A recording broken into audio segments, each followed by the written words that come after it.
Please be so kind to take your seat.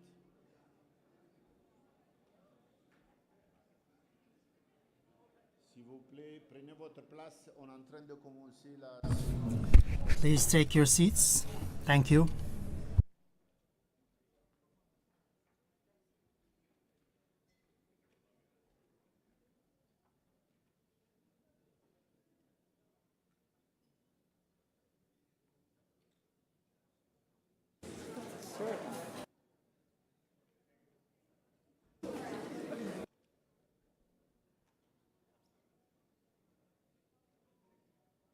Ladies and gentlemen, please welcome to the third edition of the Marrakesh Economic Parliamentary Forum for the Euro-Mediterranean region and the Gulf for the Parliamentary Assembly of the Mediterranean. We're going to start shortly. Please have a look on the screen for the interpretation, because simultaneous interpretation is available in several languages. To select your language, please press the floor button first and then use the arrows. channel 1 for Arabic, channel 2 for French, channel 3 for English, channel 4 for Spanish, and channel 4 for Serbian, channel 5 for Serbian, Croatian, and Montenegro. English, French, Arabic واحد. دفع؟ لا عربي.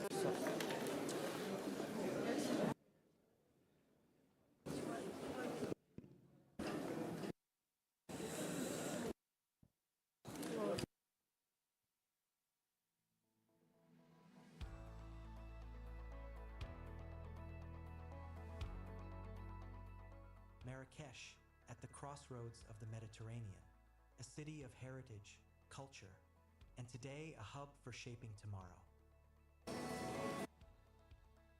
On May 23rd and 24th, 2025, Marrakesh hosts the third edition of the Parliamentary Economic Forum of the Parliamentary Assembly of the Mediterranean. In the face of unprecedented economic, trade, and energy challenges, this forum is more than just a meeting.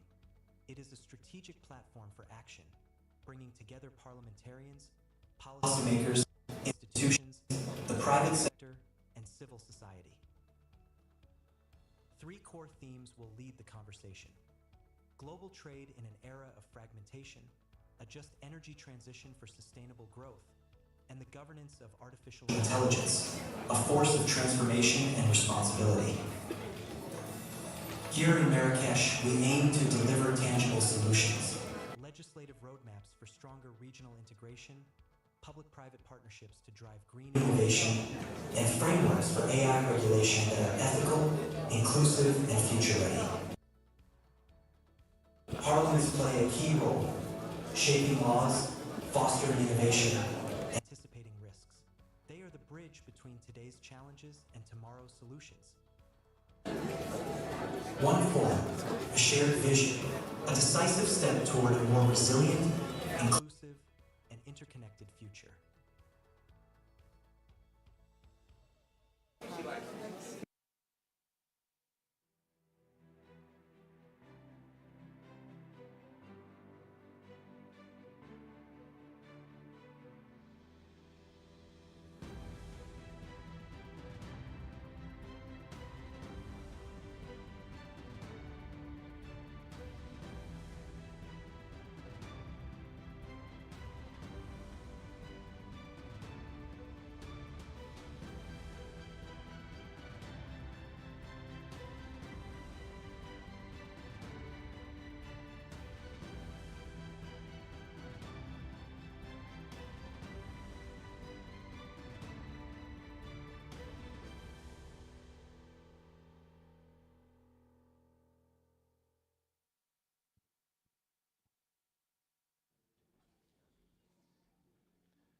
Excellencies, distinguished delegates, honorable member of PAM, dear partner and guests, ladies and gentlemen, let me welcome you to the third edition of the PAM Marrakesh Economic Parliamentary Forum for the Euro-Mediterranean and Balkan region.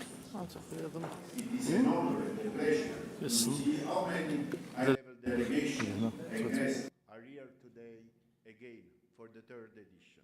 First of all, I wish to sincerely thank the House of the Councilors of the Kingdom of Morocco for the warm hospitality and excellent support in the organization of this conference.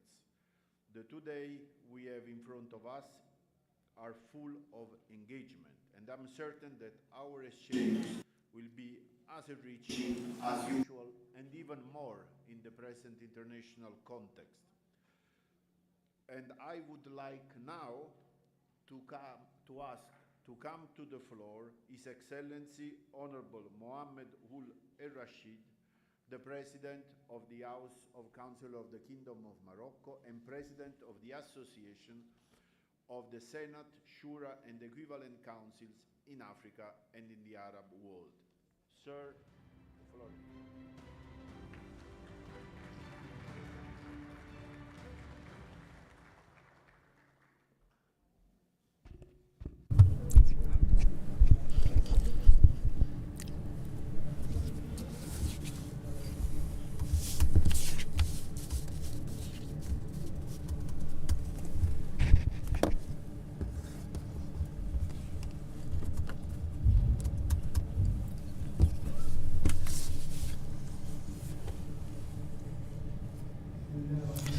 In the name of God, most gracious, most merciful, may peace and blessings be upon the Prophet, his kith and kin.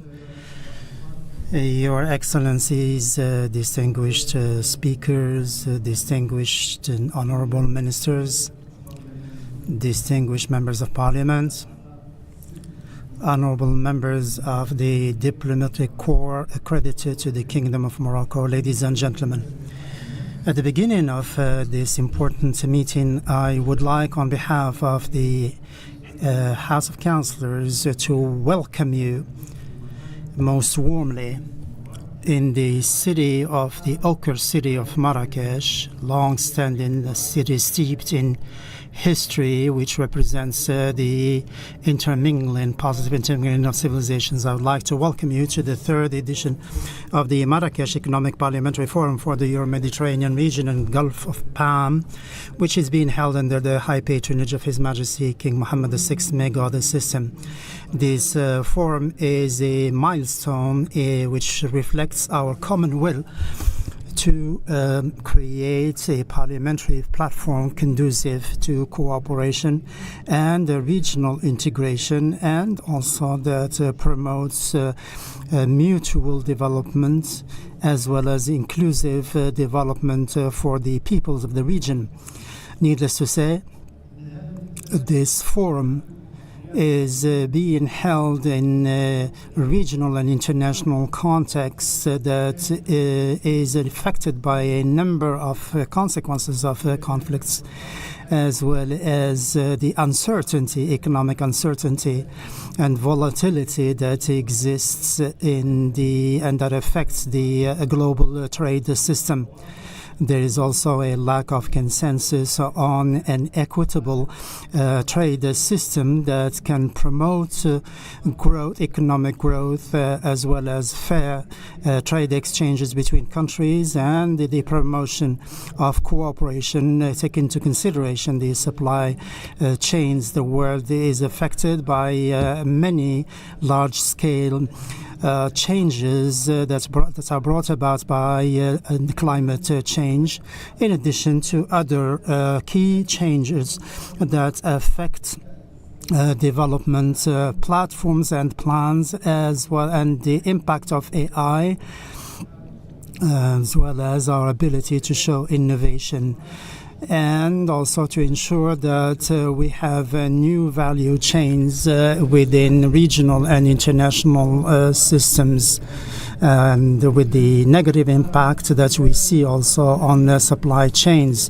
Therefore, we think we have a historical opportunity to come up with a fairer and more equitable trade system that is based on releasing our common energies and creating opportunities for everyone, and building a model of economic development that is fair and equitable.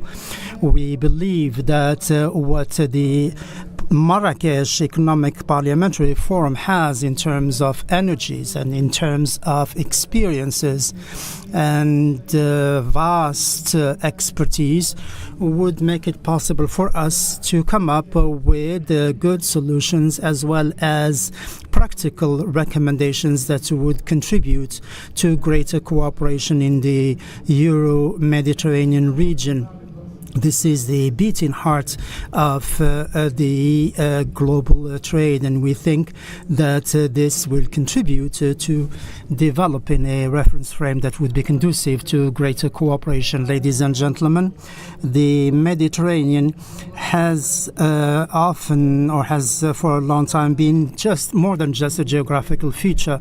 It is a reflection of a common history that represents a bridge between different civilizations, but at other times it's always also an obstacle between good cooperation. Therefore, today we have one common ambition, which is to promote partnership that is more equitable, that builds on common visions, and that takes into consideration security as well as development issues, in addition to the transfer of technology and achievement of climate change. This calls upon us to make sure that the Mediterranean serves as a bridge to promote stability, promote development, and we should also see the Mediterranean as a key element of the challenges we are facing both in the north and south shores of the Mediterranean. We have to come up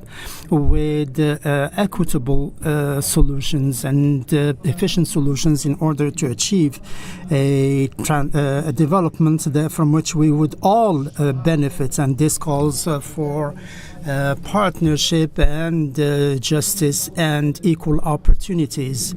The Mediterranean we look forward to is an area and a platform for common and shared development and strategic overall dialogue. The Kingdom of Morocco, ladies and gentlemen, which is a key player in the Euro-Mediterranean region and the Gulf region as well, has key relations with all these sectors, and it believes in the mutual development and opportunities that are there for all of us. And for this reason, the Kingdom of Morocco, under the leadership of His Majesty King Mohammed VI, may God assist him, continues its action in order to contribute to the economic transition we look forward to through the launching of regional initiatives that seek to achieve sustainable development, the energy transition. In this regard, we have to recall here the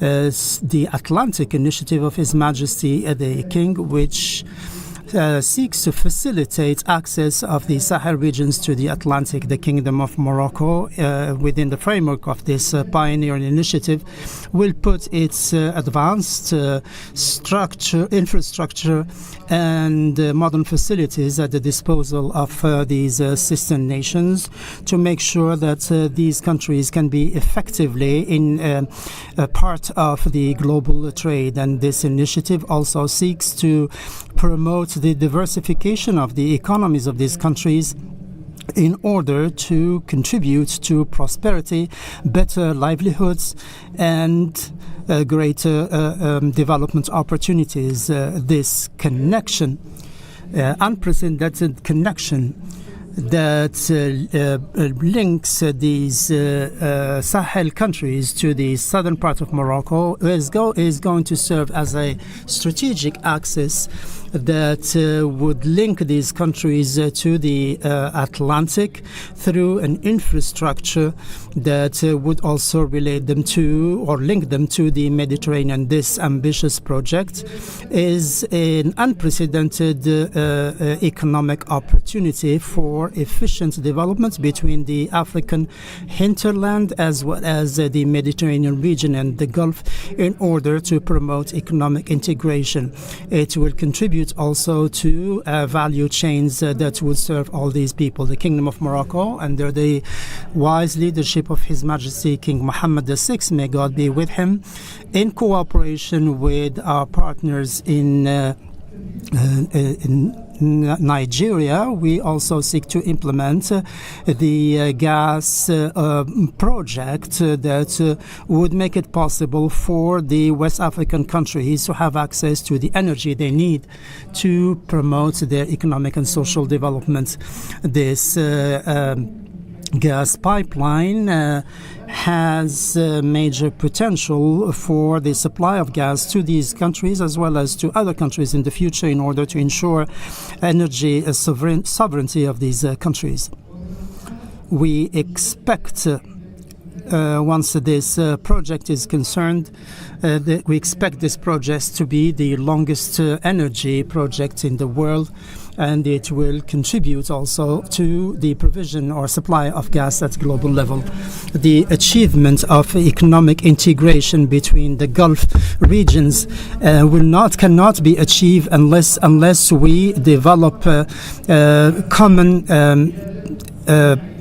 possibilities in order to promote our shared development, especially in strategic areas such as the microchips industry, cybersecurity, cloud storage, and the data storage, as well as the mechanisms needed to promote investments in human resources and to develop new funding mechanisms for the promotion of our economies through establishing links between different markets and different cooperation partnerships between the different sovereign funds.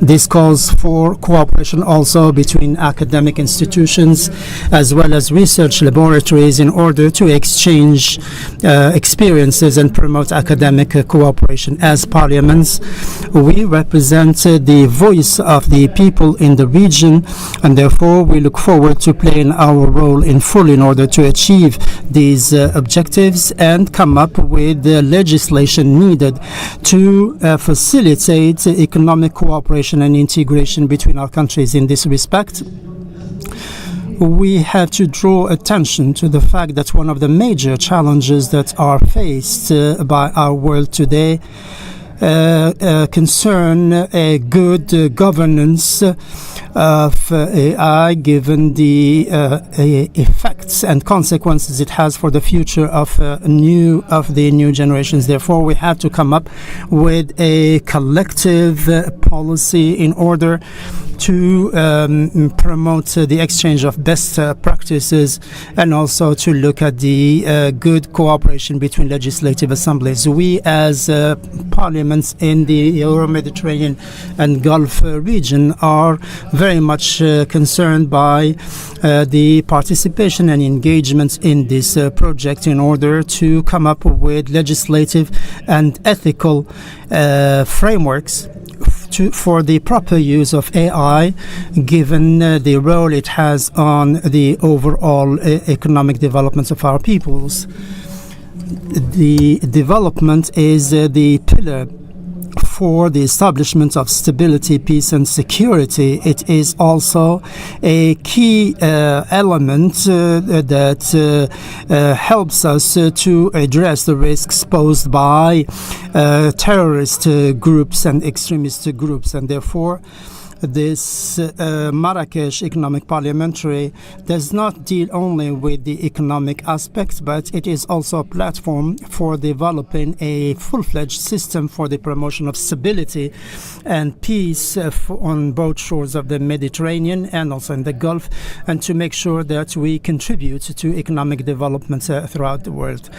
We believe firmly that building common cultural projects, as was the case over the past centuries, is the key element on which to build in order to make sure that we build on our legacy and on the historical links that we have between our countries. And we think that we can once again throw bridges for cooperation and make sure that they serve as levers for economic development and cultural exchanges that are steeped in history. Once again, we would like to welcome you once again to this forum, hoping that we will come up with practical recommendations for greater cooperation and more ambitious and fruitful future for everyone. Thank you for your kind attention.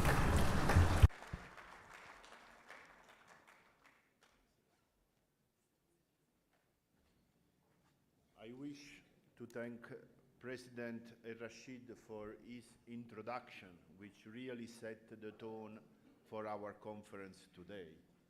Merci, Monsieur le Président. And now I have the pleasure and honor to call here to the podium Honorable Giulio Centemero, the President of the Parliamentary Assembly of the Mediterranean.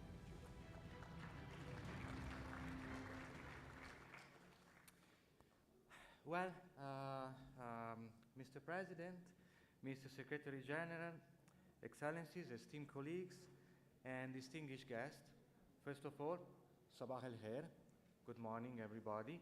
I'm very happy to be here and honored. This is the third edition.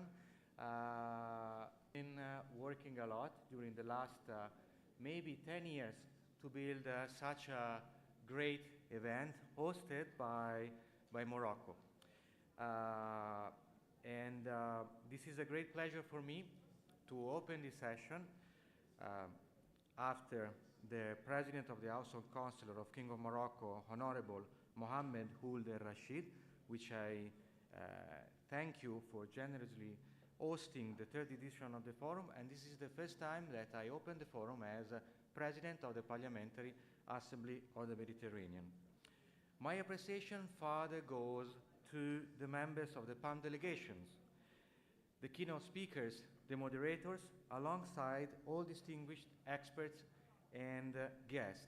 I believe this year we are hitting the record numbers of participants from abroad, even beyond the Atlantic Ocean, which is very important. This is the diplomacy of the oceans and of the seas, the diplomacy of water, I could say, if I may. And it shows that Marrakesh, this forum, became a landmark in the international scenario, not just parliamentary diplomacy, but also economic and cultural diplomacy. Dear colleagues, we all know that the Euro-Mediterranean Gulf countries are united by a deeply rooted history, marked by shared cultural ties and common heritage. However, we are facing today unprecedented challenges, but actually we have been always facing unprecedented challenges. We are kind of used, but in this moment, of course, we're facing conflicts, the war in Ukraine, the situation in Gaza, a reshaping of the world trade, climate change, and a new industrial revolution driven by the AI, upon which we are working on defining a possible governance for the Mediterranean and beyond, because PAM is working, for example, with the Security Council of the United Nations, for example, to address, to control the malicious use of AI and also the creation of fake news through AI. So in order to use this technology to push humanity further and not to push it back.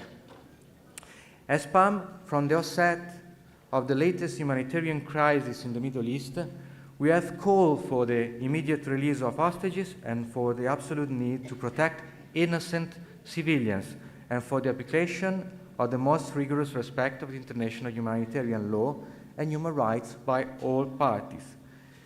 I believe these gatherings, as ours today in Marrakesh, are crucial to continue fostering mutual dialogue and cooperation.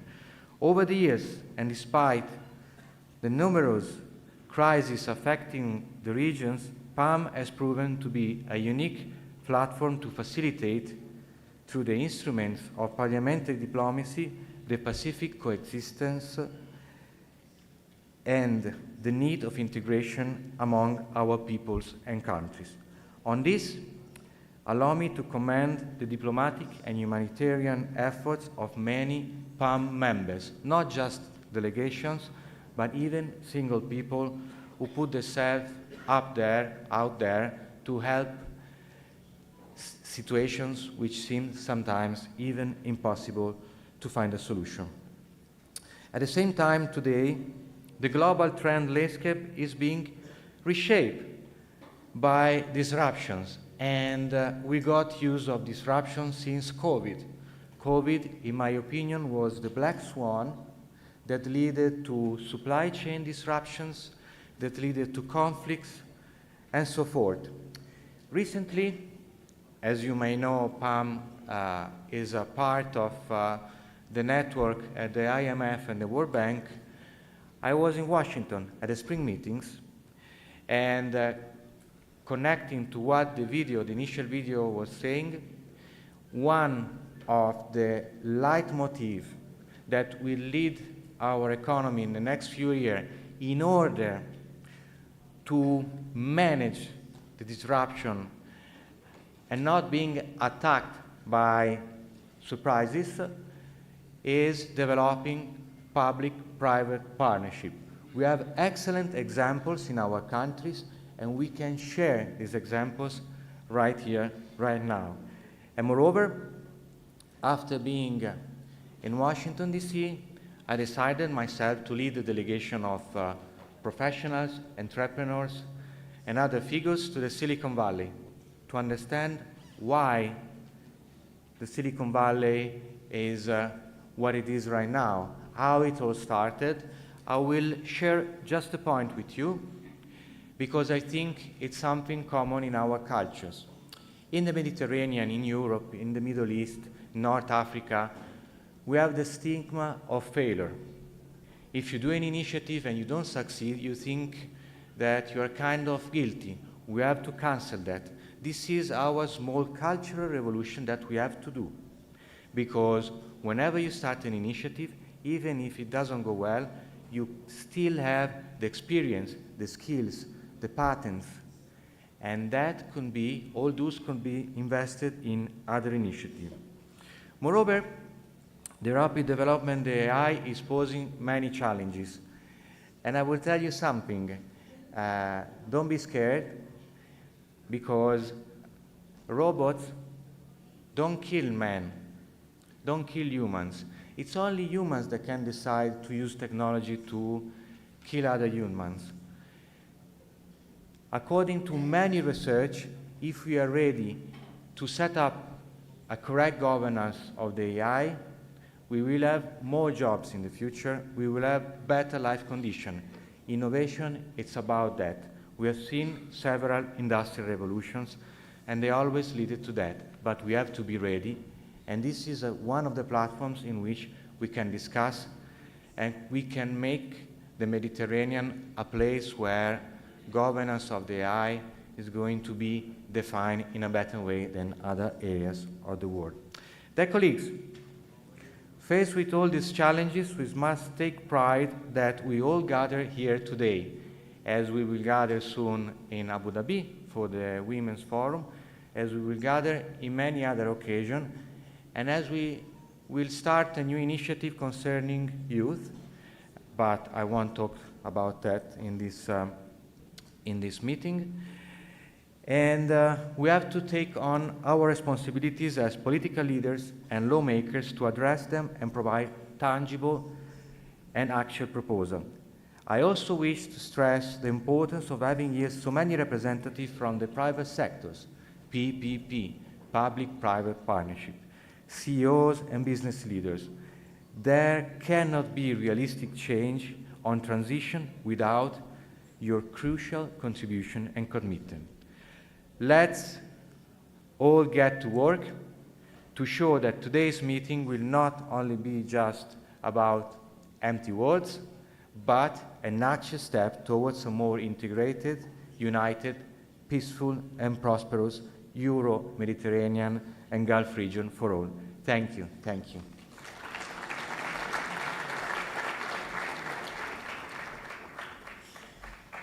I wish to thank President Centemero for his words and for referring to the work we are conducting on AI together with the UN Security Council. Thank you very much, President Centemero.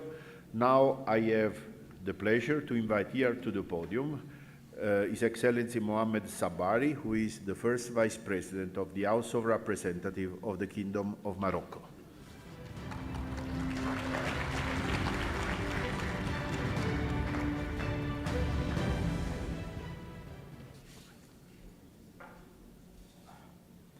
بسم الله الرحمن الرحيم وصلى الله على سيدنا محمد أشرف المرسلين السيد رئيس مجلس Mr. Chair, ladies and gentlemen, Excellency, Mr. President of the Euro-Mediterranean of PAM, ladies and gentlemen, Presidents of legislative councils, ladies and gentlemen, presidents of the parliamentary federations, ladies and gentlemen, presidents of regional and multilateral organizations, ladies and gentlemen, dear participants in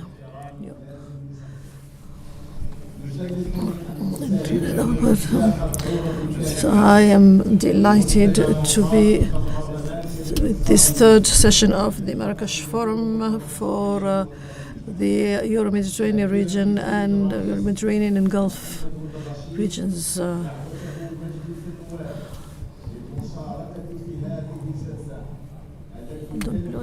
I'd like to thank you to attend this session for where we have an elite from the political decision makers, representatives of the peoples, representatives of international organizations. Mr. Chair, you have talked about this elite, you have talked about these organizations, highlighted the importance of a dialogue that is going to be undertaken between these organizations. We are facing up to challenges that are complex and interrelated, connected. There are also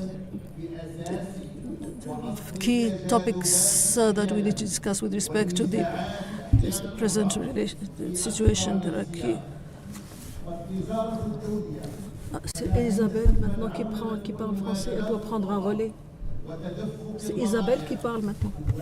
اليوم عدة تحديات منها عدم التوازن. Stop with. We're looking forward to.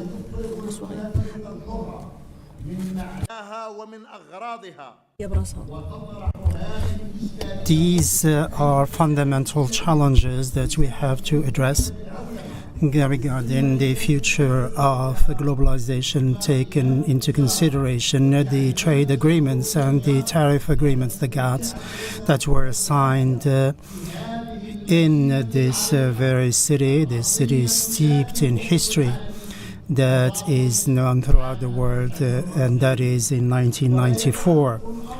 This is not just a globalization that deals only with the economic and trade aspect, but it also concerns a full-fledged international system that is more divisive than ever, that is polarized, and you have also included in your agenda the energy transition, and this concerns another aspect that is taking place, and that is the subject of great debate, and that concerns international contracting systems that go beyond preservation of the environment.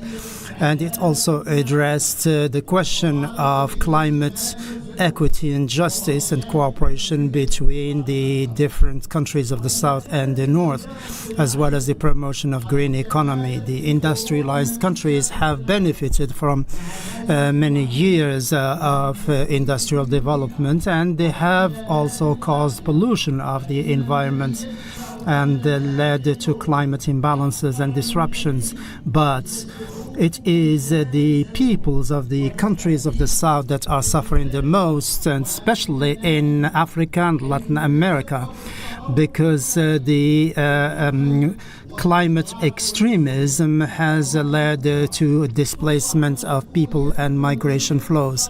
And again, there is this question of financing the green economy, and to what extent the countries are committed or do implement their commitments and obligations to make sure that we create or produce energy from renewable sources.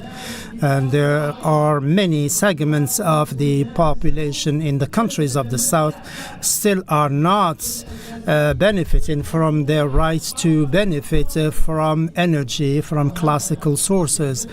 And therefore, once again, there is a question that is quite frustrating for us, and that is the question of international solidarity and the patents involved and the will to transfer technology to the countries of the South, making sure it is accessible as far as cost is concerned.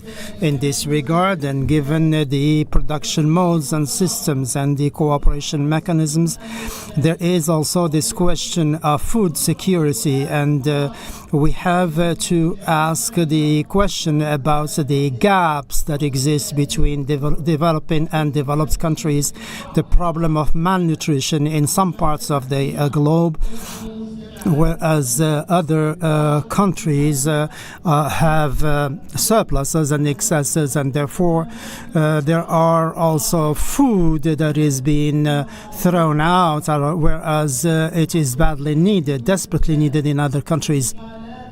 There are many countries that have benefited greatly from technology, moving from industry to information technology and to AI, with the various challenges involved. And the challenges relating to personal data and privacy of data. On the other end of the spectrum, the poor countries are still looking for funds in order to come up with the necessary infrastructure to benefit from this technology. In addition to these, given these problems, we as parliamentarians have to ask the following questions. The first question is the extent of our commitment to rise to the challenge, economic challenges at global level, to make sure that they are equitable, to make sure that there is also transfer of technology in order to achieve energy transition and build the green economy. The countries, the poor countries, and developing countries are asking that we commit to the programs and plans, because otherwise we cannot achieve success unless there is international solidarity as well as transfer and ownership of technology by the countries of the South in particular. Second question concerns our ability, collective ability as an international community to make sure that we promote stability, because there can be no development without stability and peace. And here we ask the question to the extent to which we are committed within the international system to the respecting the sovereignty of the countries and their territorial integrity. The third question concerns our commitments to ethics as far as the use of technology, and particularly AI, which has to be properly guided in order to promote innovation, creativity, facilitate exchanges, and facilitate livelihoods. We have to make sure that AI does not increase the major gaps that exist between countries and within countries. We distinguished speakers and participants. We have, as we said earlier in the previous forums, the countries of the Gulf and the Mediterranean countries have major potential to contribute to rise into these challenges and stake to rise into these challenges, and we have to make sure that we look at our environment, especially in Africa, and we take much pride in belonging to Africa, and Africa has massive potential that can be leveraged to create wealth, and this can make of Africa the continent of the 21st century. Therefore, we think that the projects and initiatives that were proposed by His Majesty King Mohammed VI, may God assist him, for the benefit of Africa, we think that it can help us achieve these objectives and turn Africa into an attractive country, attractive continent as far as investment and technology is concerned. Thank you so much for your kind attention.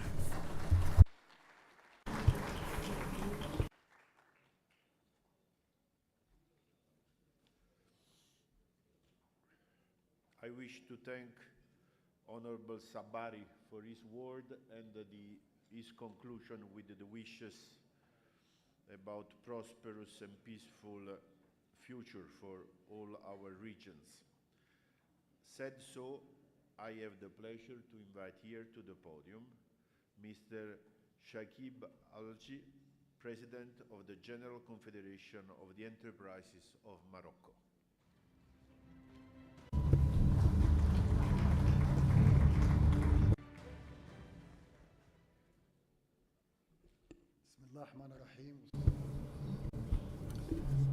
The name of God, the merciful, of the Conseiller, Monsieur le Président de l'Assemblée parlementaire Méditerranée, Excellences, Mesdames et Messieurs les Présidents.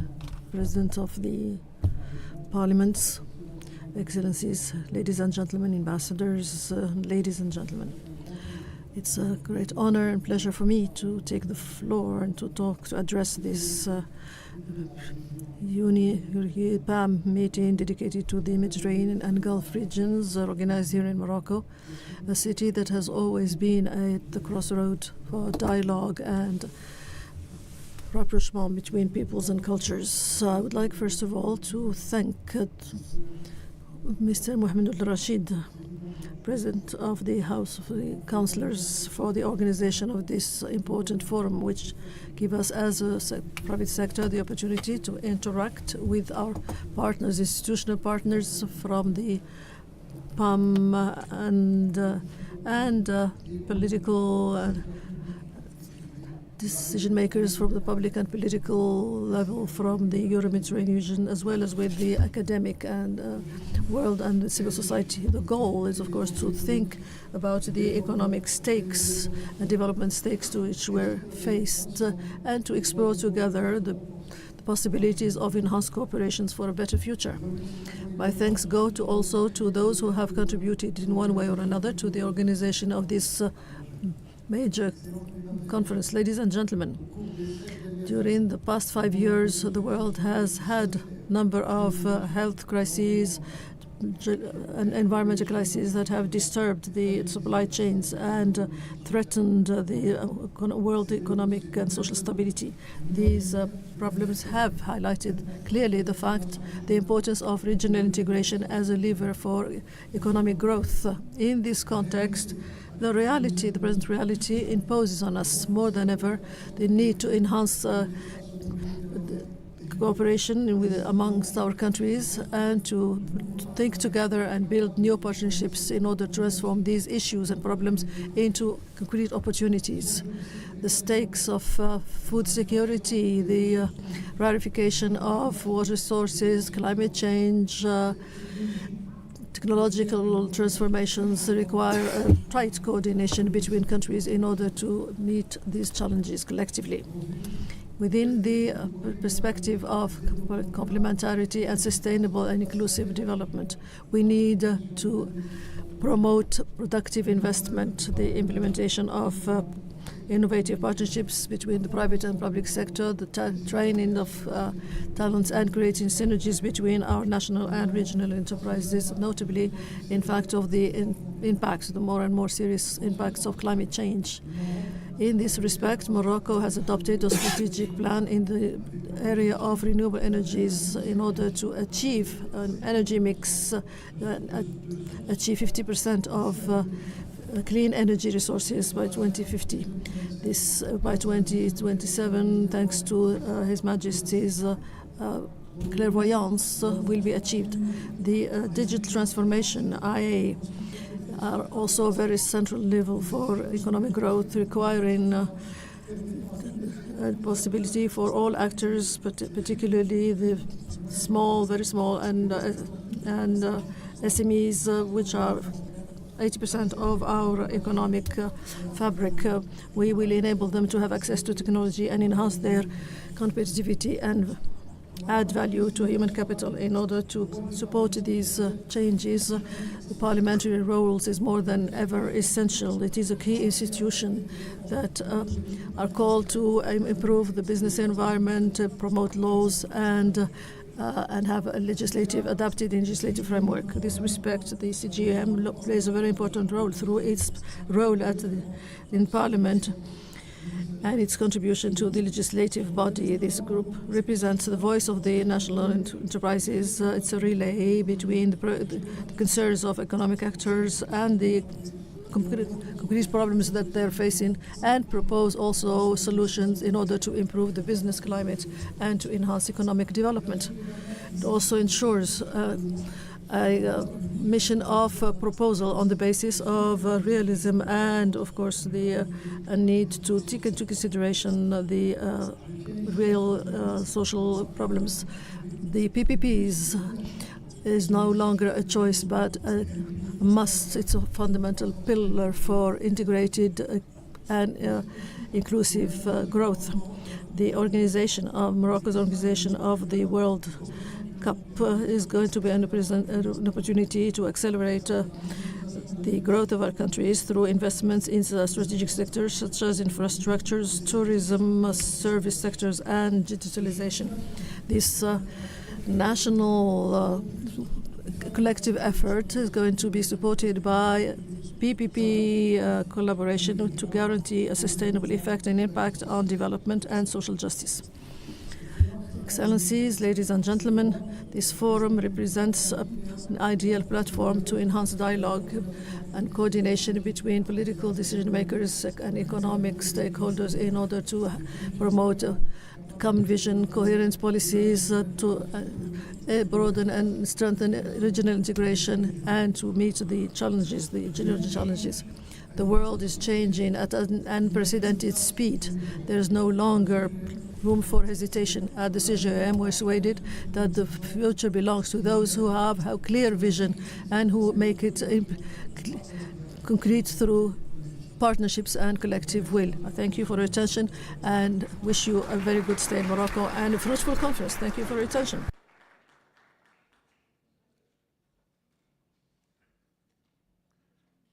After the opening addresses, we have now a series of key addresses by the President of the Member States of PAM. And I have the pleasure to invite here to the podium His Excellency Honorable Ahmed Salman Al Mushallam, Speaker of the Council of Representatives of the Kingdom of Bahrain.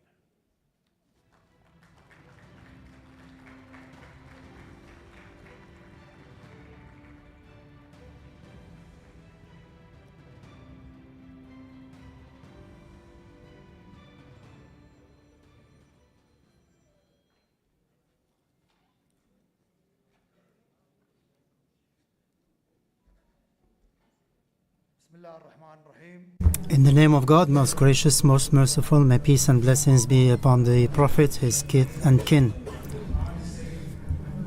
Distinguished Mohammed al-Rashid, Speaker of the House of Councilors in the sister nation, the Kingdom of Morocco, distinguished Julio Santemiro, PAM Presidents, distinguished participants, speakers of the parliamentary assemblies, ladies and gentlemen, may Allah's peace be upon all of you. It gives me much pleasure to be with you here for this third Marrakesh Economic Parliamentary Forum for the Mediterranean region and Gulf of PAM. We have this constructive dialogue that is going on within this platform that determines the contours of the developments of our countries and peoples. We are very much, we appreciate very much the generosity and hospitality of the Kingdom of Morocco and the kind invitation extended to us, as well as the excellent arrangements made for this forum, which has become a good platform for the exchange of experiences. Today we live in a world that is witnessing swift technological and economic changes that have an impact on the global trade mechanism and systems, and that are related to food safety and water safety, as well as the impact of AI on the global economy. These changes call for the greater parliamentary cooperation to make sure that we achieve sustainable development in this regard. The Kingdom of Bahrain has been implementing a full-fledged strategy based on the high instructions of His Majesty the King. May assist him. His Majesty has laid down the foundations for the national plans and actions to be engaged fully in the developments witnessed in the world based on our human resources. We have come up with quality programs and initiatives that are implemented by His Royal Highness Salman bin Al Khalifa, the Crown Prince. May God assist him and protect him. We have been basing on diversification of investment to make sure that this is and that our country is fully engaged in the interconnected world. The Kingdom of Bahrain has ranked first in terms of promoting the economic activities in the region. We have also witnessed much progress, especially in terms of promoting infrastructure and coming with a modern legislative framework to make sure that we promote entrepreneurship and economic diversification. This has made Bahrain an attractive country as far as investments is concerned, and for the promotion of innovation. The Bahrain has realized that the needs for the different changes affecting the world, and we have been relying on modern technology as well as AI, and Bahrain has taken many steps to come up with a modern economic system in order to promote governance and cybersecurity. As well as the use of AI in executive and the legislative branches based on a plan that seeks to make sure Bahrain is a leader in in entrepreneurship and AI through a good cooperation between the public and private sectors. The distinguished chair and participants, the Kingdom of Bahrain has been keenly engaged in international cooperation to rise to climate change, climate challenges, and to come up with plans, especially Vision 2060, in keeping with the UN objectives and the Paris Agreement, and in this respect. The Kingdom of Bahrain has come up with programs for reforestation and also for reducing the pollution by the year 2035. We also seek to achieve sustainability as far as the climate environment is concerned. This plan, which seeks to promote sustainable development, cannot achieve its objectives unless we make sure that human dignity is preserved, that the values of tolerance and peace are respected. These are values in which the Kingdom of Bahrain believes deeply, and it can help us achieve an ambitious and fruitful, prosperous future for new generations. We also look forward to continuing to be fully engaged in international cooperation in this regard. The question of Palestine has to be at the heart of the international agenda to make sure our sisters and brothers in Palestine achieve their rights to a state in keeping with the two-state solution and the Arab Initiative, as well as the related resolutions. We need a convincing stand at the international level in order to check the Israeli aggressions and also stop the catastrophic effects on civilians. And to conclude, we believe that international cooperation can promote sustainable development, and we believe also that the Marrakesh Economic Parliamentary Forum provides a platform for a good and fruitful exchange of experiences in order to achieve prosperity for all. We look forward to practical steps to make sure that our parliamentary cooperation is properly served. We look forward to creating a digital parliamentary platform that would make it possible for us to exchange legislative experiences and promote cooperation in order to promote investment as well as cross-border cooperation. I wish your economic parliamentary forum every success, and we hope that it will be a milestone as well as a launching pad for greater prosperity for all our countries. Thank you.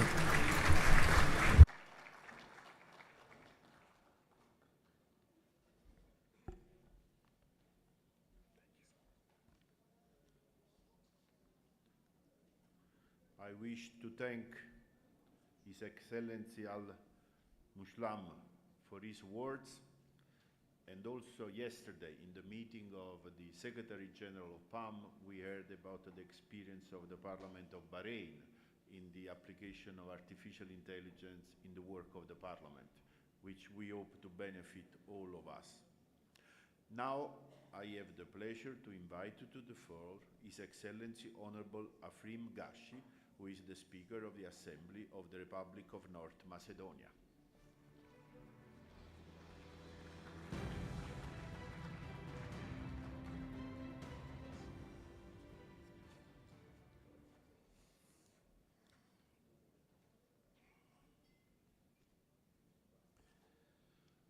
Your Excellencies, distinguished delegates, ladies and gentlemen, it is both an honor and privilege to address this esteemed gathering at the Marrakesh Economic Parliamentary Forum of the Mediterranean, a forum that continues to serve as a vital bridge between continents, cultures, and economies. As President of Parliament of North Macedonia, I bring with me the voice of a nation deeply committed to regional cooperation, sustainable development, and shared prosperity of the Mediterranean community. Thought small in size, North Macedonia stands tall in ambition. Situated at the crossroads of Europe and the Mediterranean, we understand the transformative power of connection, economic, political, and human. Our history is one of resilience and evolution. Today, we look toward the future with both clarity and confidence. The Mediterranean region is endowed with abundant natural resources, dynamic youth population, strategic geographic positioning, and rich cultural heritage. Yet, we also faced shared challenges: climate change, migration, economic inequality, and the urgent need for a just and inclusive transition in our economies. These challenges transcend borders, and so must our solutions. This forum offers us not only a platform to speak, but a mandate to act. We must create mechanisms for inclusive investment, youth empowerment, stronger democratic institutions, and the greening of our economies. North Macedonia is ready and willing to contribute meaningfully to these efforts. In our Parliament, we are actively aligning our legislative framework with European standards, not only to fulfill our citizens' aspiration for EU membership, but also to strengthen transparency, uphold the rule of law, and cultivate a business environment that encourages investment and innovation. We believe the future of Mediterranean lies in partnership, public and private, north and south, east and west, in building new economic corridors, in embracing digital transformation and green development, and most important, in listening to one another, respecting our diversity, and uniting around shared goals. Let us leave Marrakesh not just with ideas, but with tangible commitments. Let us deepen the ties between our parliaments, our economies, and our citizens.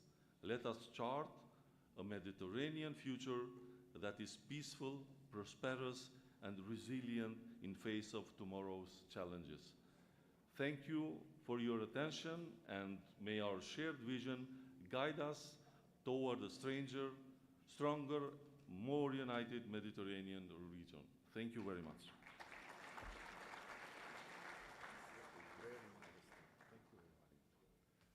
I would like to thank President Gashi for his word, and it gave me the opportunity to say that the day before yesterday there was a meeting in Vienna of the Diplomatic Corps, an international organization, and it was mentioned that in such time of crisis for multilateralism, never is needed as much the role of parliamentary diplomacy as a platform to relaunch and support global governance and multilateralism. Thank you, President Gashi, for your words. Now, I have the pleasure to announce a message by His Excellency Honorable Andrija Mandić, the Speaker of the Parliament of Montenegro, which will be delivered by His Excellency Dejan Đurović, Head of the Delegation of Montenegro to PAM and Vice President of our Assembly.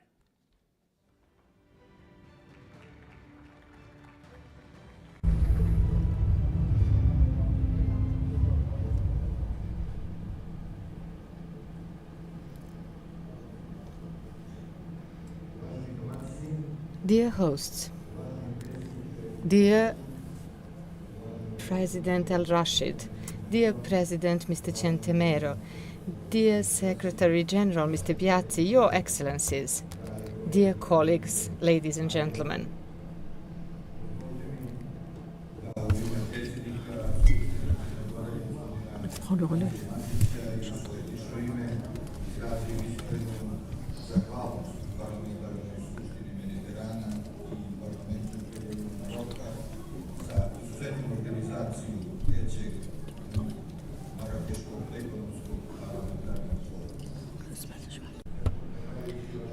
Thanks to your hospitality and professionalism and your commitment, we are now witnessing the continuation of development of an exceptional platform that contributes not only to the exchange of and experience and best practices, but also to strengthening cooperation among the countries but also of the Mediterranean. This forum confirms that the topics that bring us together are much more important than the differences that set us apart. Economic development, development of the environment or protection of the environment, sustainable social policies and security are the pillars of PAM, where we have to work together to build the future of our shared Mediterranean area. In the time of global challenges, we have to have one voice. And as parliamentarians, we have to recognize the responsibility that we have towards our citizens and towards our children. Our meeting in Marrakesh today is an expression of responsibility and of the vision which is based on stable, prosperous and connected Balkans and Mediterranean as the top of all of that. I would like to use this opportunity to inform you that in the 19th session of PAM that took place in Rome in February this year, I was elected for one of the vice presidents of PAM. It is a great honor for me. And not only for me, it is a great honor for Montenegro. But it is also a particular commitment and obligation that I will have to work on with full responsibility,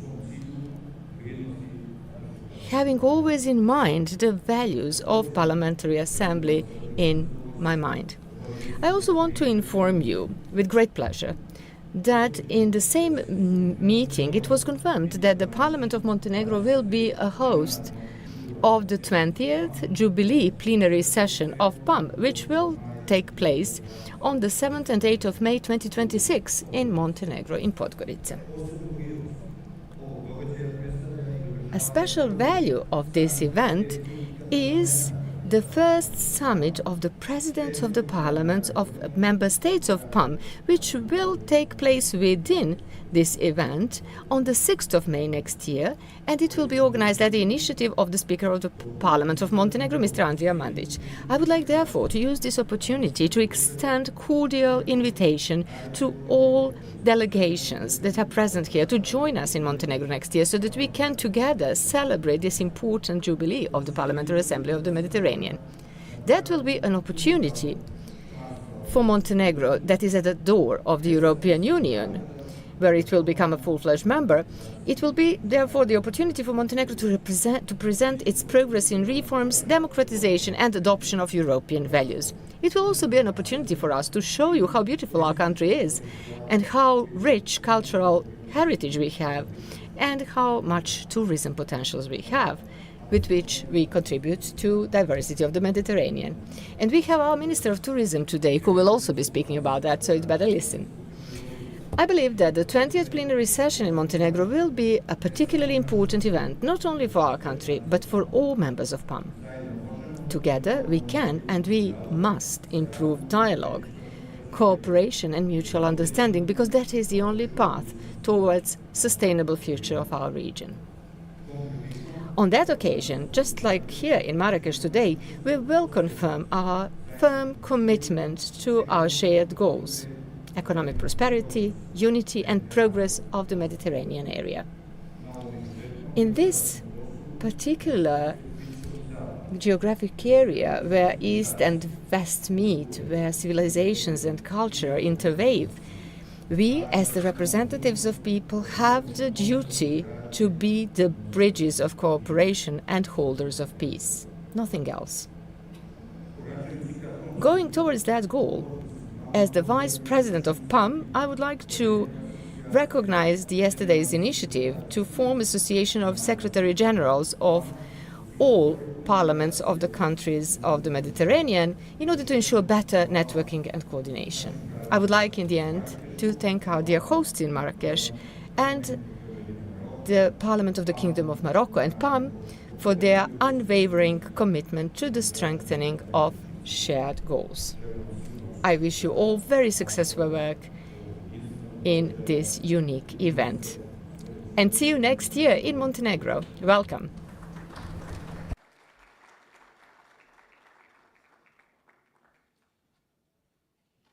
Thank you very much. kind invitation to Montenegro, and I have now the pleasure to announce a message by His Excellency Honorable Hassan bin Abdullah Al Ghanim, the Speaker of the Shura Council of Qatar. Message delivered by His Excellency Honorable Abdullah bin Nasser Al Subay, the head of the Qatari delegation to PAM and Vice President of our Assembly.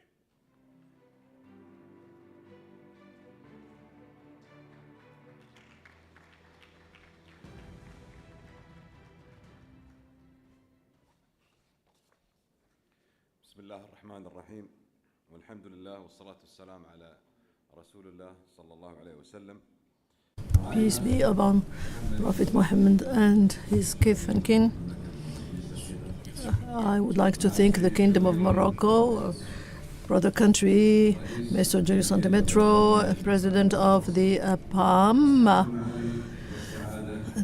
ladies and gentlemen, Excellencies, Presidents of national parliaments and members of the PAM, dear delegates, dear participants, I am delighted to meet you again for this international forum that is dealing this year with an important topic, namely the economic and trade challenges, as well as the unprecedented energy challenges that we are faced with. We hope that this forum is going to produce recommendations to benefit our nations and people. I'm also delighted to express all my gratitude to the Kingdom of Morocco, to its king, its parliament, and its people for the organization of this important forum. I would like to thank them for their warm welcome. I would like also to commend the work of Mr. Rashid and the Secretariat of PAM under the leadership of Mr. Ghazi for their invitation and for the excellent organization of this forum. Ladies and gentlemen, our present assembly, this today's meeting covers key topics that are going to be dealt with by our MPs, and these issues are important for our people. Of course, there are macroeconomic stakes here in the Euro-Mediterranean and Gulf countries, and it has energy and financial aspects to which we will have to face up. We need to adapt, and we need to make economic choices that take into consideration these challenges. We like also to talk about IA governance, economic integration within our regions. We need to enhance our commercial cooperation and establish and draft treaties that to enhance these relationships. This, of course, through the facilitation of goods and services and by enhancing trade. So we call for trade mechanisms that will enable us to establish and trust between investors and societies within regions, and to make international trade sustainable. We need to increase investment in strategic sectors such as IA and renewable energies. We need to formalize this regional integration, and we call for the implementation of structuring projects such as the transport and additional transport networks. So this will enhance trade relationships in our region. We need more connectivity, electric connectivity that will enable us to enhance complementarity in the energy sector. We need to develop these networks in the framework of a system based on complementarity, and which enables us to lift the barrier hurdles to face up to the geopolitical challenges that impact trade and exchanges. And in order to make our exchanges more fluid, we need to face up to the customs tariffs and customs barriers. We also need to meet the trade challenges, and therefore we have to act at the legislative level by adopting economic and financial incentives through encouragement of wind and solar energy projects. We need to enhance energy efficiency in order to preserve our environment. We need to look at the support circular economy projects to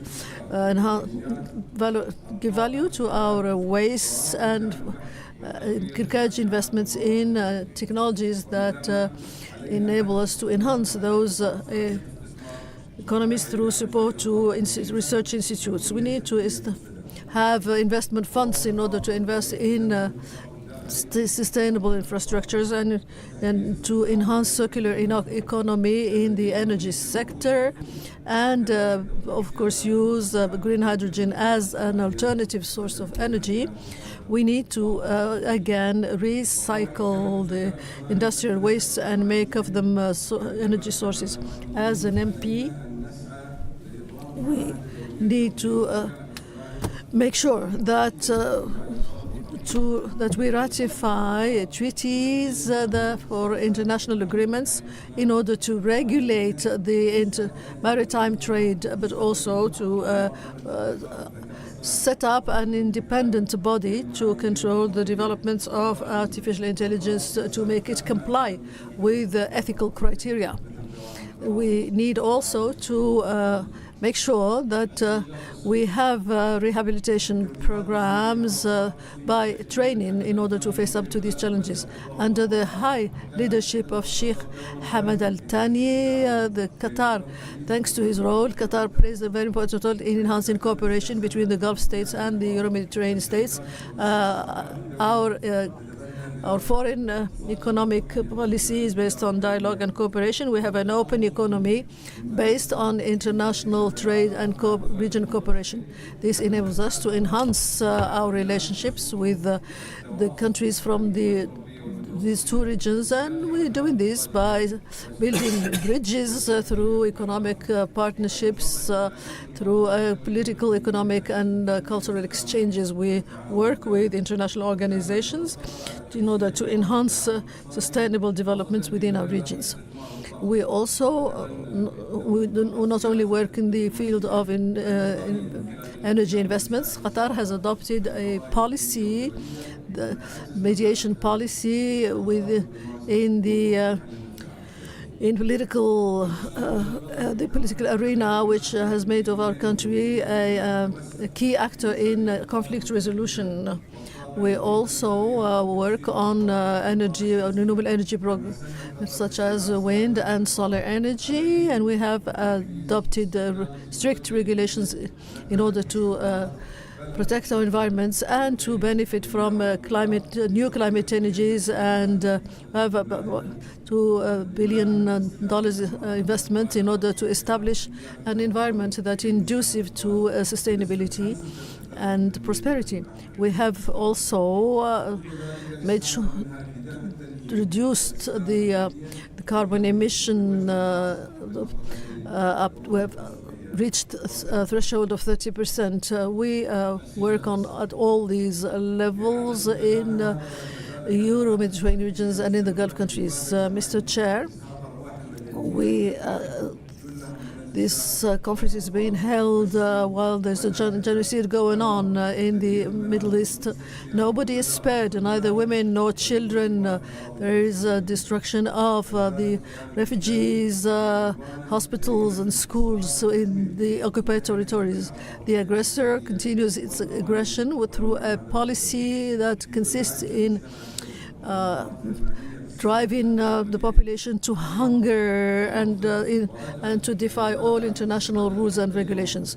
We call for a ceasefire of these hostilities. The number of victims is increasing and has been increasing since March 2024, with a very important proportion of women, children and elderly people as victims of this. Population lacks medicine, suffers from health problems and heavy human losses.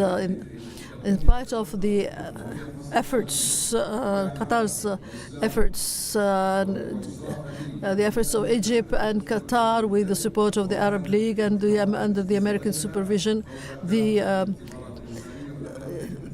colonizing power continues to conduct its policy in spite of all the humanitarian calls. These policies are shameful to all humanity. This is a barbarous policy that kills children and women. We insist on the need to establish a Palestinian state at the frontiers of 1967 with East Jerusalem as a capital in compliance with the initiative of Arab countries and the international resolutions.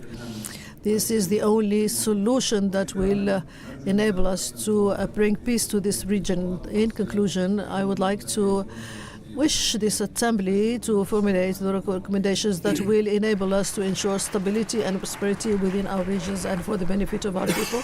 I thank you for your attention.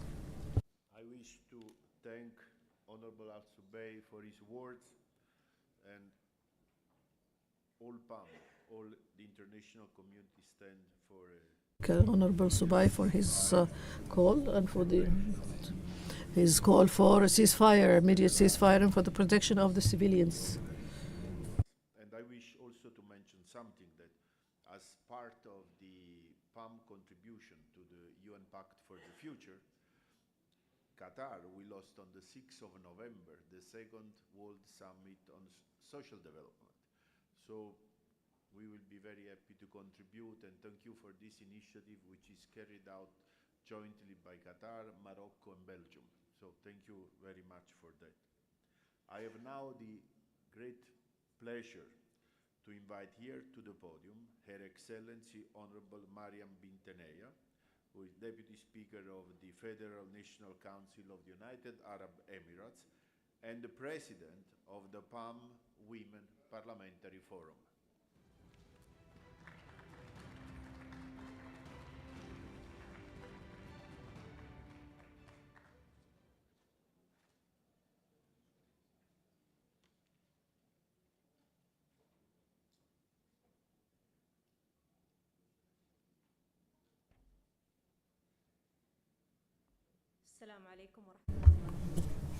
Good morning to you all. Distinguished Ms. Mohammed Al-Rashid, Speaker of the House of Councilors in the Kingdom of Morocco, distinguished Giulio Santemero, President of PAM, distinguished Sergio Piazzi, Secretary General, distinguished participants, ladies and gentlemen. It gives me much pleasure today to take the floor for the first time as President of PAM Women Parliamentary Forum. I would like also to express my sincere thanks and appreciation to the House of Councilors for the generous hospitality for extended to us for this third Marrakesh Economic Parliamentary Forum. And I would like also to extend my sincere thanks to Juan Lima from Portugal, who has played a key role in setting up this Women Parliamentary Forum. I would like in this respect to shed light on things that we accept and take for granted.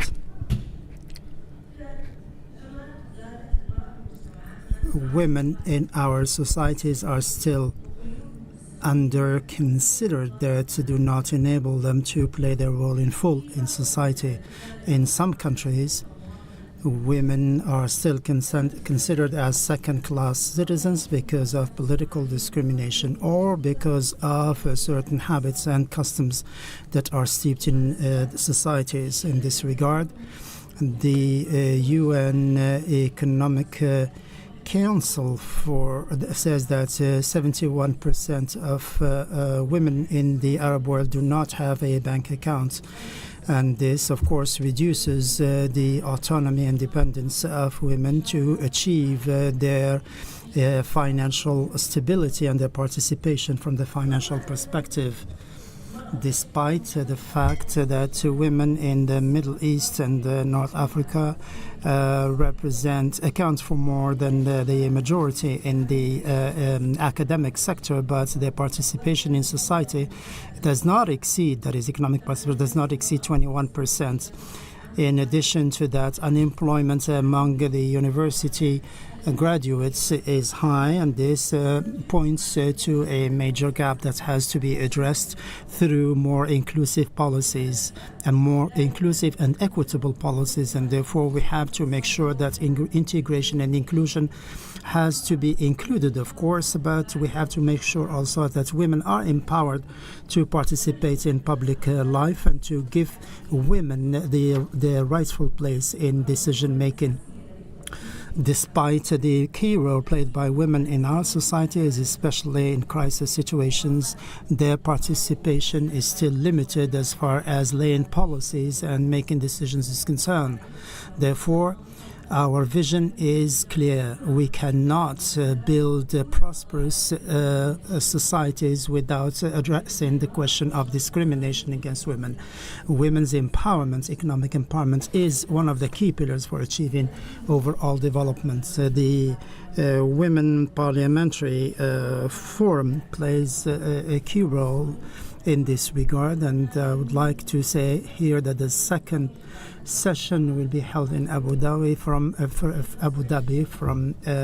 in June 2025.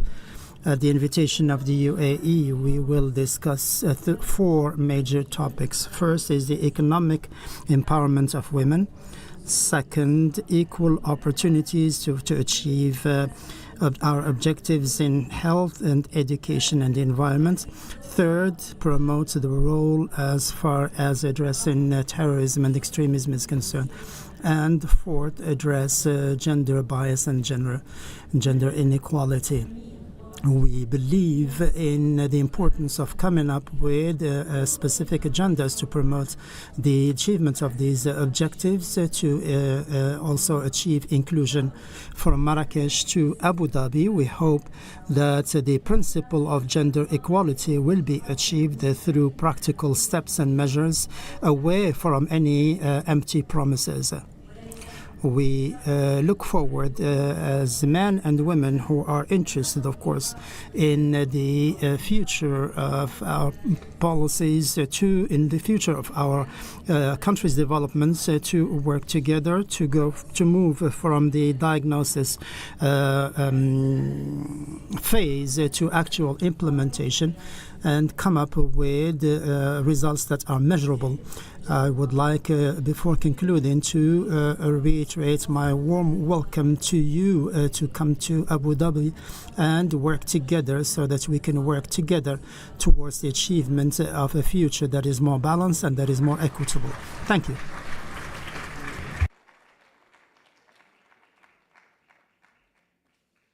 Thank you very much, Mariam, for your words and for the excellent work done in supporting PAM on women empowerment. Thank you very much. Now we have a series of interventions by the presidents of regional and international parliamentary assemblies, partners of PAM, and the guests. First, I would like to invite here to the podium His Excellency Honorable Gustavo Pacheco, President of the Andean Parliament, President of the Union of Latin American Parliament, UPLAC.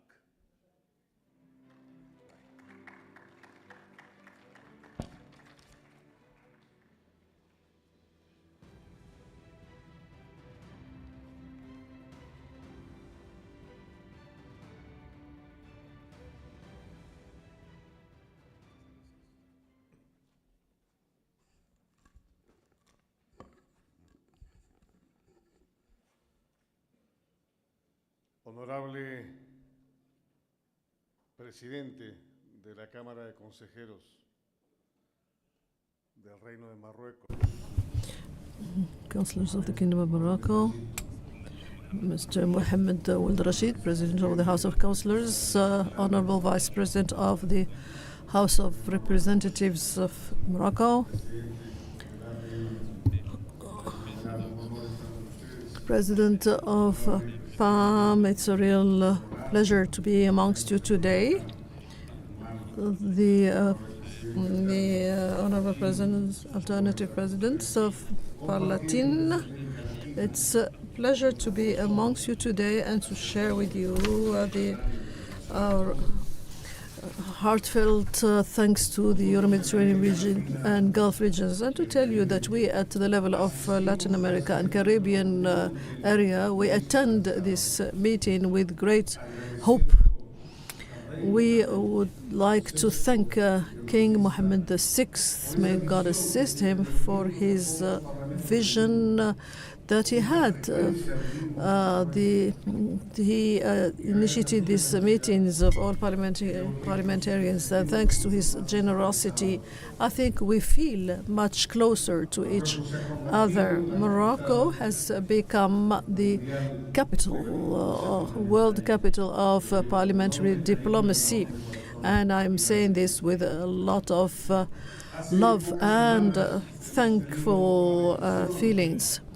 A few weeks ago, we were blessed to have elected the new Pope, Vatican Pope, but he's from Peru, and so he comes from Latin America, and so we pray God that he may work in peace. The upcoming days we will meet together to work on cooperation projects, and I would say that at the level of America and Caribbean countries, we have 4 parliaments: the Latin American one, Central America, Mercosur, and Andean Parliament. So the 4 parliaments have gathered to work together and to talk with one and only one voice. Mr. Chair, we are waiting for you to come the 1st, 2nd, and 3rd of June. 1st, 2nd, and 3rd of June, we will all be meeting in Peru, Lima. 4 parliaments, Latin American and Caribbean parliaments, and the European Parliament. So we have a parliamentary assembly that is called Erolat, and there we will all be meeting, and I would like to ask all of you at the level of your respective secretariats to issue the invitations so that we be supported during this event. I would say that parliamentary diplomacy has become a fundamental instrument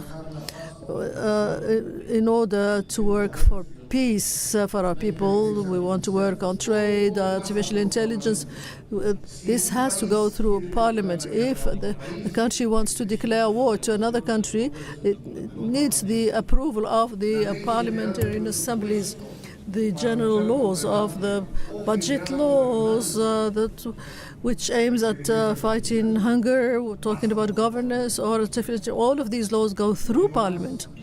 And I would not say more. I think my heart is in Morocco, and I have been coming regularly since 1986 on a regular basis, and I have met with late King Hassan II, and then I also met with his successor, His Majesty Mohammed VI, and I see how Morocco is evolving, how it is working, and it is inviting us all together at the 2026 for the World Cup.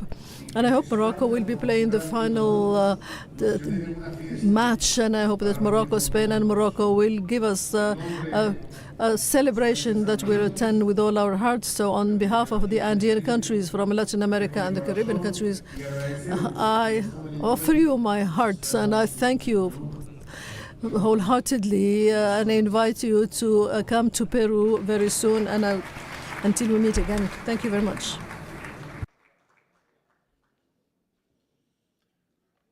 Signor Presidente, gracias. Thank you for the information about the meeting in July. Very, very important. Thanks a lot. I have now the pleasure to call here to the podium His Excellency Honorable Carlos René Hernández Castillo, President of the Central American Parliament and President of the Parliamentary Assembly of the Europe and Latin America.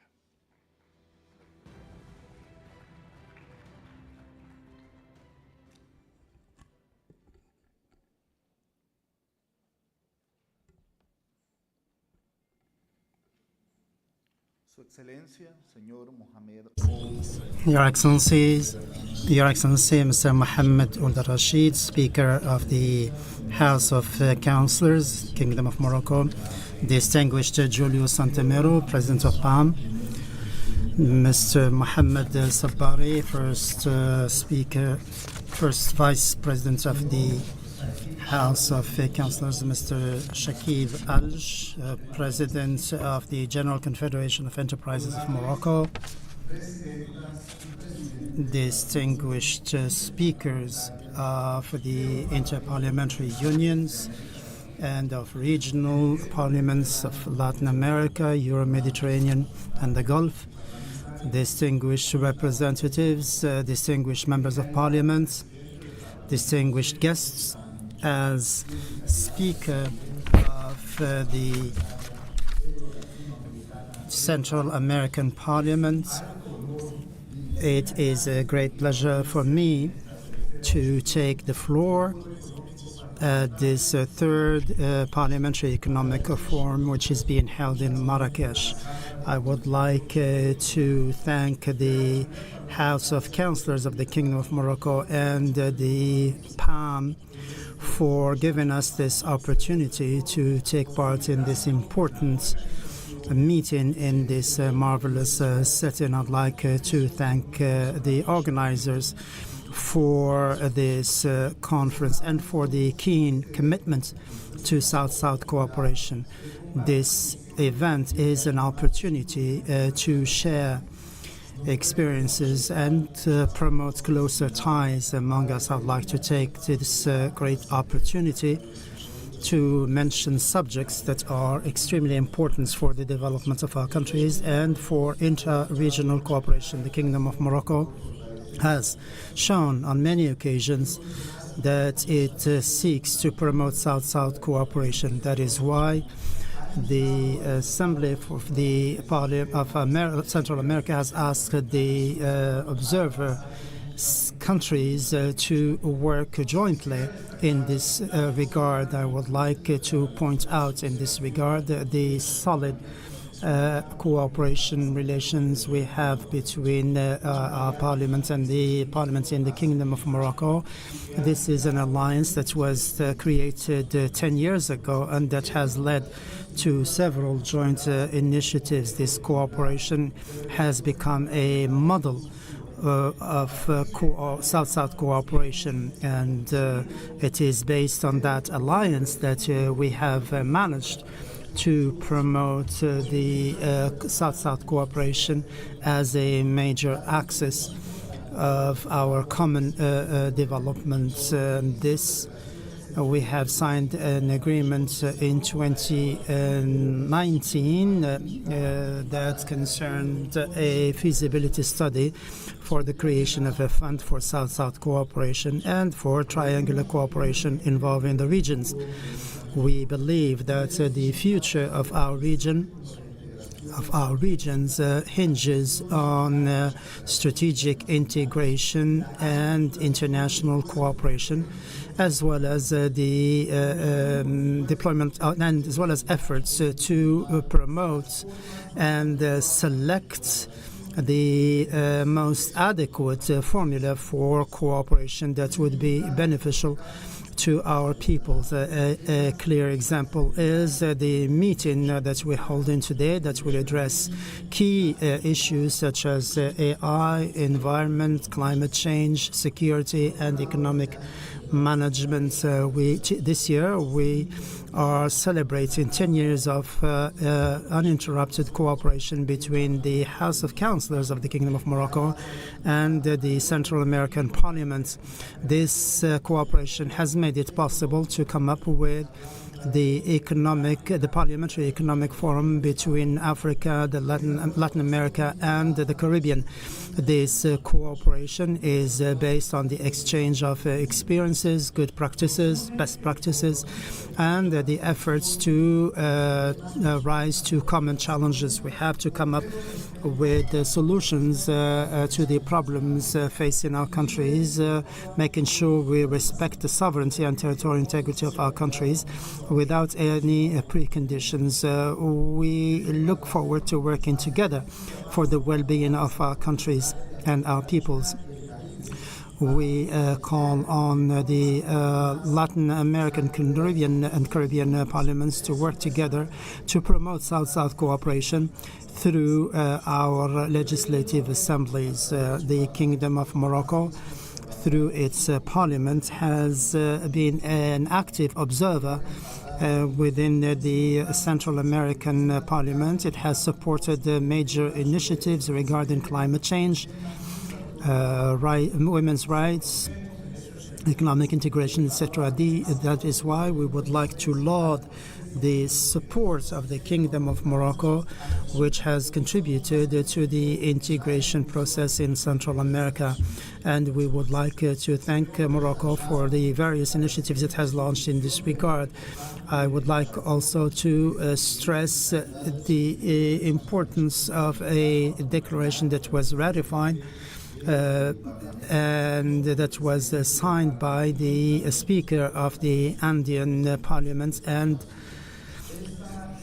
the Palace Speaker. This alliance, important alliance with the Speaker of the House of Councilors of the Kingdom of Morocco, Mr. Mohammed Ould Rashid, has made it possible to come up with a permanent or standing economic forum between Morocco, Central American, Latin America, and the Caribbean. And we would like to commend this forum that will make it possible for us to address the various challenges arising from the geopolitical changes affecting the world. And it will also help us address the problems faced by Latin American and Caribbean peoples.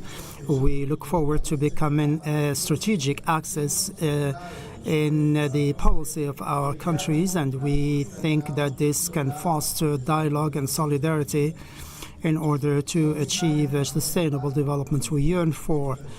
It is fundamental that we have platforms such as this one, as was pointed out by the previous speaker.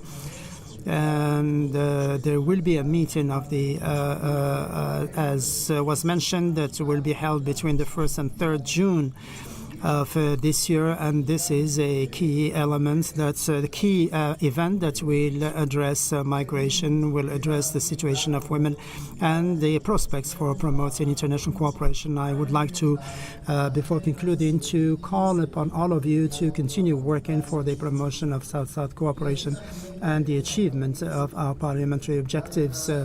I would like, before concluding, to salute the declaration made to promote the efforts made to promote the development of the southern provinces in Morocco.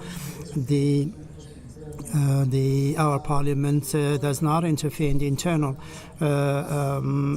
relations of countries, and it respects the sovereignty of countries, and we look forward to peaceful solutions to be found, taking into account the need to respect the territorial integrity of the Kingdom of Morocco and respect for its full-fledged sovereignty over its territory.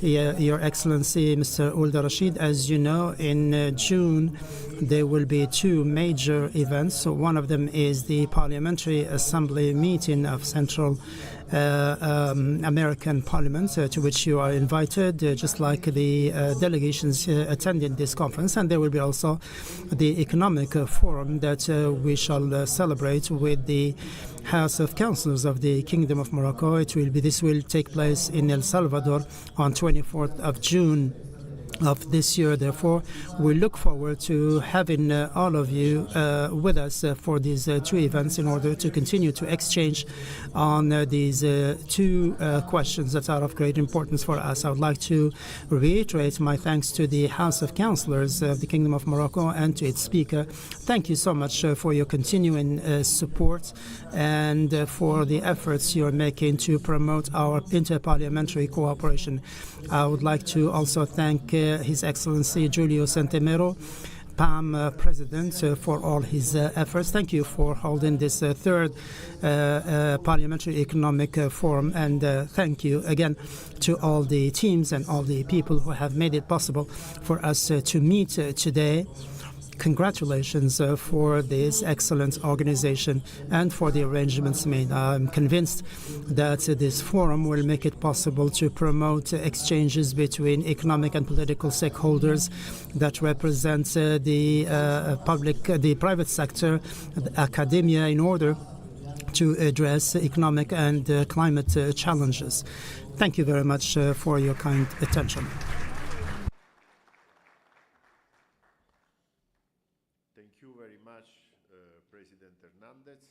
Thank you for the invitation, and indeed with President Al-Rashid we were also considering to make a structured cooperation between PAM and the regional parliament from Central and Latin America, because I think it's important and there is benefit from all. So thank you very much.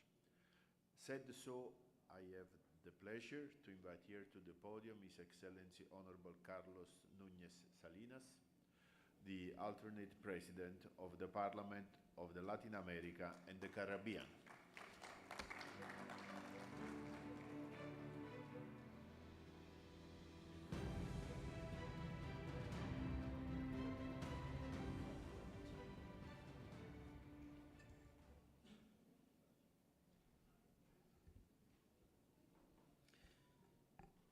Muy buenos días, estimado señor presidente de la Cámara de Consejeros de la Excellency Mr. Mohammed Ould Rashid, Speaker of the House of Representatives of Morocco, I would like to convey to you the thanks, heartfelt thanks of the delegation, for the President of the delegation as well as the delegation members, the Secretary General of PAM. Thank you for the invitation extended to us. I would like to tell all the presidents of the different congresses, organizations, unions here present, and I would also like to thank my colleagues from Latin America and our great friends. Thank you for being here with us. And Mr. Chair, I would like to, we have a great love for Morocco. We have a common history and for what Morocco represents and the Morocco's efforts in order to that are important for us within our Latin American regions. We respect all the institutions, favor all development initiatives, and we work together in order to achieve peace within our regions. You can count on us. For Latin America is delighted to take part in all your forums and fora.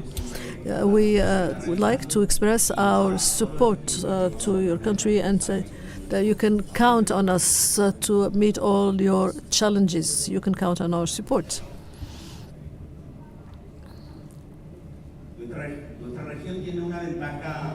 Our region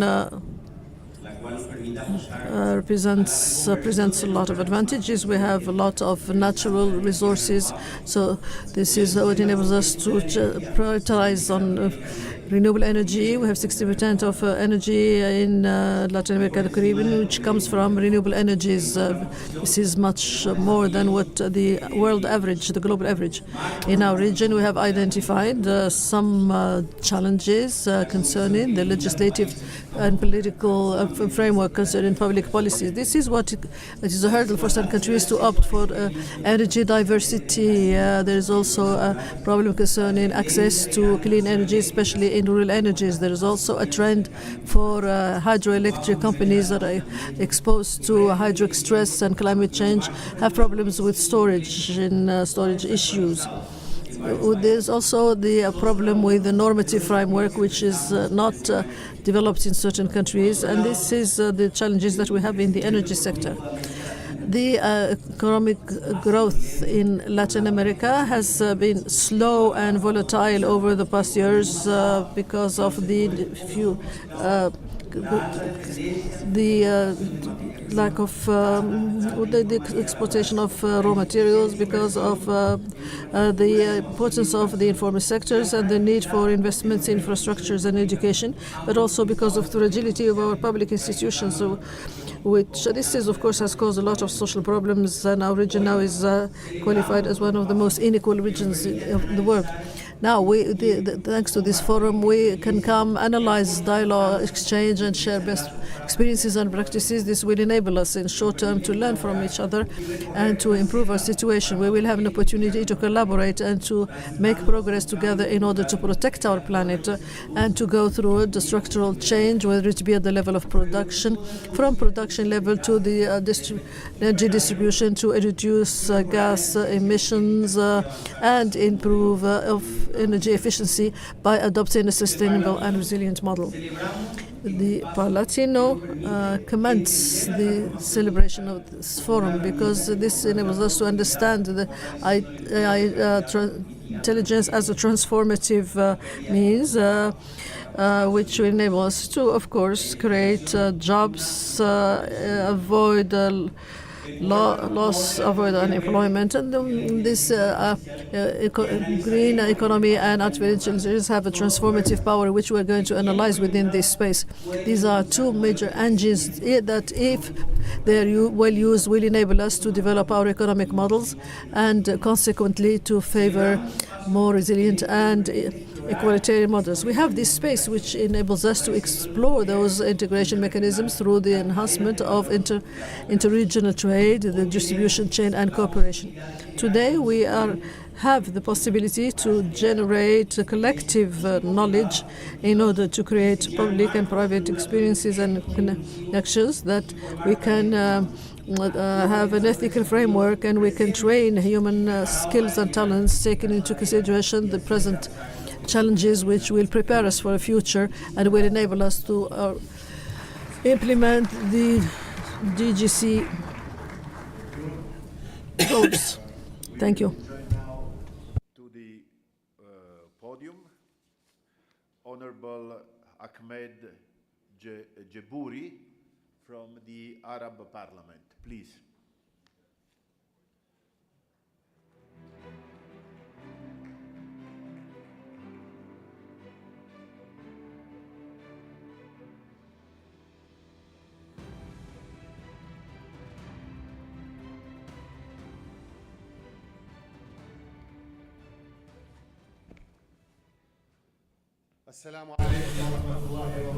Good morning to you all. Assalamu alaikum.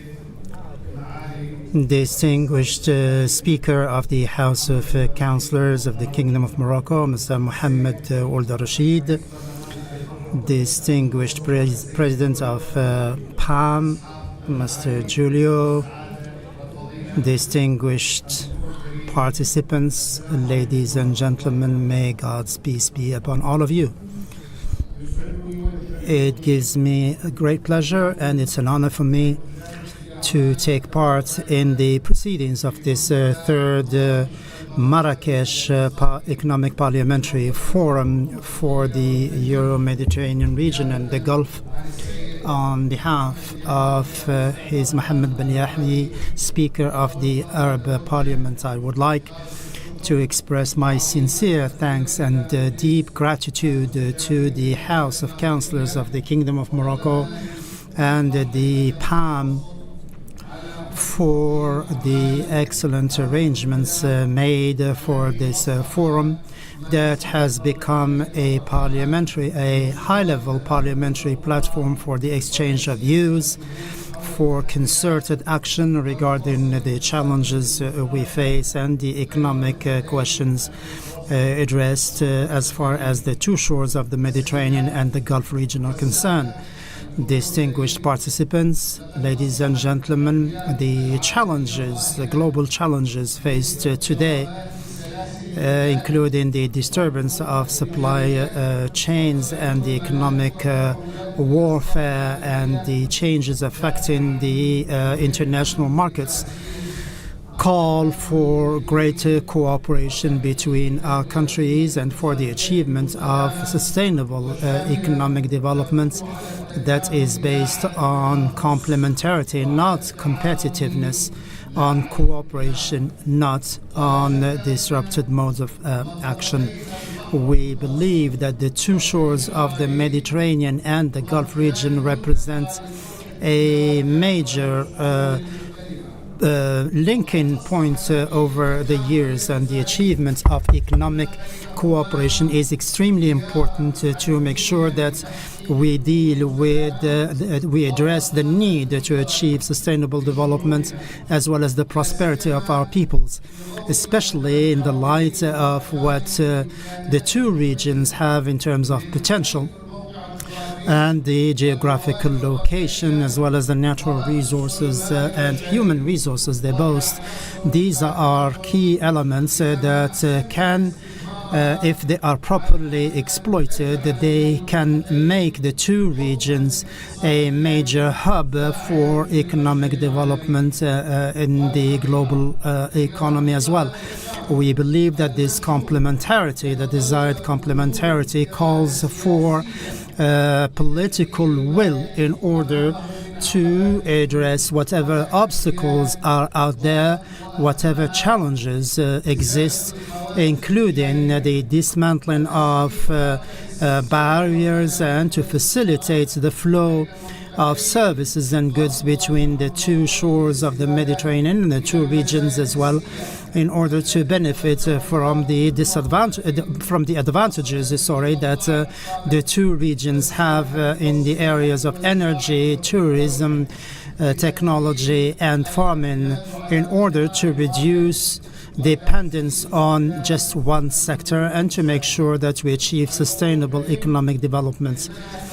We, as members of Parliament and as representatives of the will of the people, are called upon to play an influential role in the achievement of economic complementarity and integration between the Euro-Mediterranean region and the Gulf, through the adoption of legislation and laws that facilitate the economic flows and exchanges. In this regard, I suggest that we work on the adoption of a legislative roadmap to promote economic cooperation between the two regions, making sure we serve our common objectives, in addition to promoting dialogue and cooperation between the public and private sectors.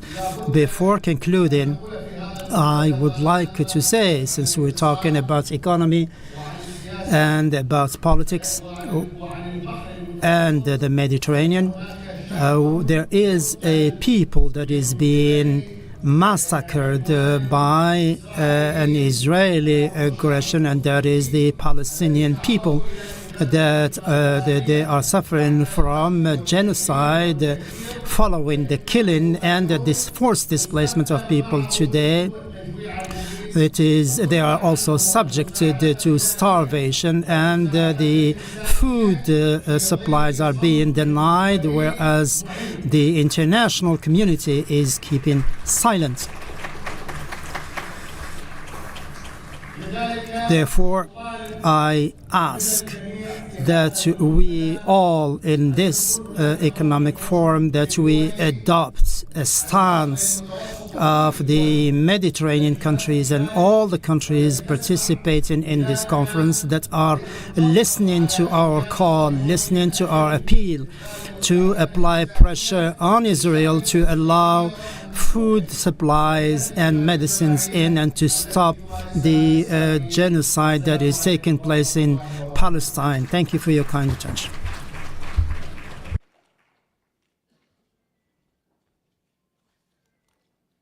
Thank you.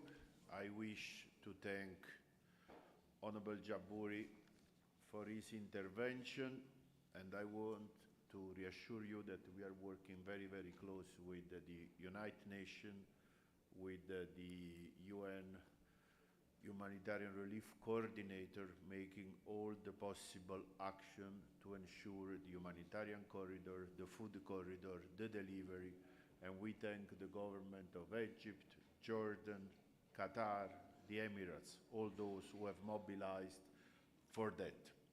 Said so, now we have a little important, significant ceremony. PAM will sign today, together with UNIDO, the United Nations Industrial Development Organization, an important memorandum of understanding. Is one of those critical steps for PAM in working closer with the UN system, which is really written in our bylaw. And for me, there is a personal pride in announcing this, because also the colleague from UNIDO here don't know that I started my UN career in UNIDO. So it's something that I spent 5 years in Ethiopia, by the way, in that capacity. So I have now the pleasure for you all to be witness of this important moment for us. Thanks also to the President of the Chamber of Councilors of Morocco, who hosted us for this event. And I would like to invite President Centemero and our colleague, Madame Sane Lulu, from UNIDO representative, who will sign on behalf of Gerd Müller, who is the UN Director General. Please.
Thank you very much for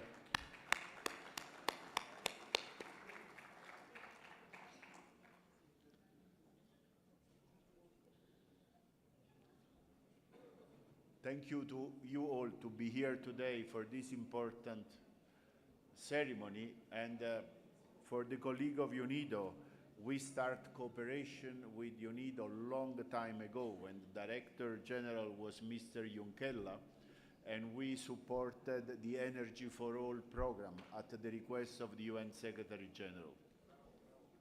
So, said so, now I invite you to go out.